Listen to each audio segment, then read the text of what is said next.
Everyone, আসসালামু আলাইকুম। কেমন আছো তোমরা সবাই? আশা করি তোমরা অনেক ভালো আছো। আমি আল্লাহর রহমতে অনেক ভালো আছি। তো প্রতিদিনের মতো আজকে আবার একটা নতুন ভিডিও নিয়ে আসলাম। তো দেখতে থাকো তোমরা। আর আমার চ্যানেলে তোমাদের অনেক স্বাগতম।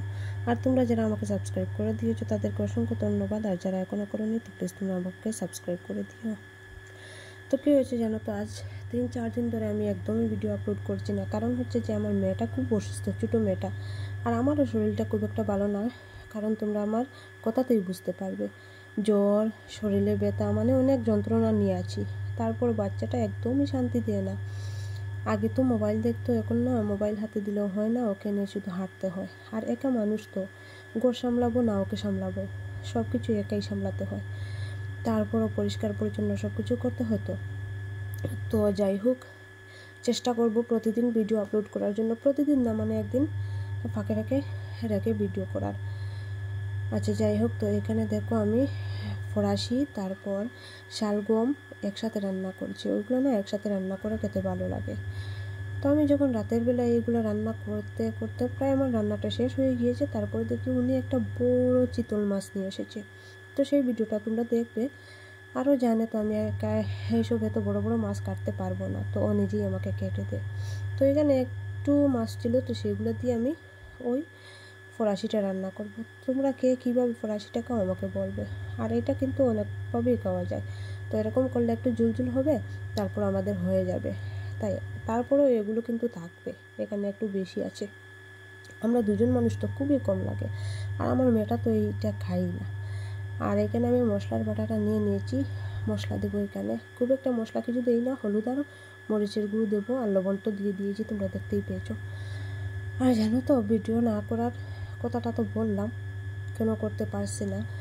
আর যাই হোক, চেষ্টা করব তোমাদের সাথে শেয়ার করতে। এখনও কিন্তু ওর শরীরটা সুস্থ হয়নি, ও অনেক অসুস্থ এখনও। আর ওকে নিয়ে কাজ করতে আমার খুব কষ্ট হচ্ছে আজ কটা দিন ধরে। ওকে নেব না আমি কাজ করব, খুব কষ্ট করে কাজগুলো আমি করছি।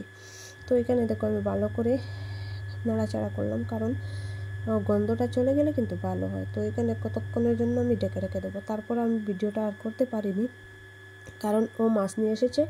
তো ওই দেখো মাছটা কত বড়, আমি দেখেই না অবাক, বললাম এতগুলো খাবে কে? তো হ্যাঁ, আমাদের মানে শাশুড়ির ঘর বা বড় জায়ের ঘর সবাইকে দেবো, তারপরও এত বড় কিন্তু মাছ নেওয়া হয়নি। তো এখানে দেখো, আসলে এগুলো মাছ খেতে একদমই ভালো লাগে না, কারণ জানো তো অনেক কাঁটা থাকে, আর কাঁটাওয়ালা মাছ কিন্তু একদমই ভালো লাগে না খেতে।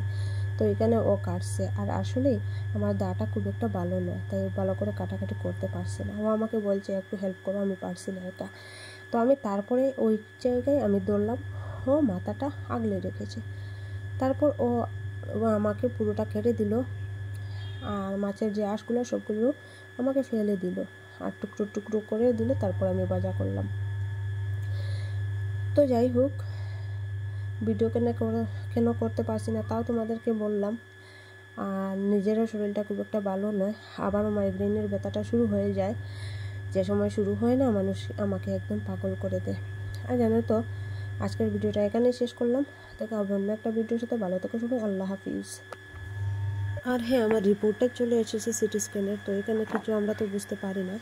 আর ওইখানে লেখা আছে যে ডাক্তার বলছে আমার নাকের ডান সাইডের নাকটা একদম ব্লকড হয়ে গিয়েছে। তো এইটাই এসেছে, আর মাইগ্রেন সাইনাসের প্রবলেম দেখা দিয়েছে, আর কিছু দেখা দেয়নি। তো যাই হোক, ভালো থেকো সবাই, আল্লাহ হাফিজ।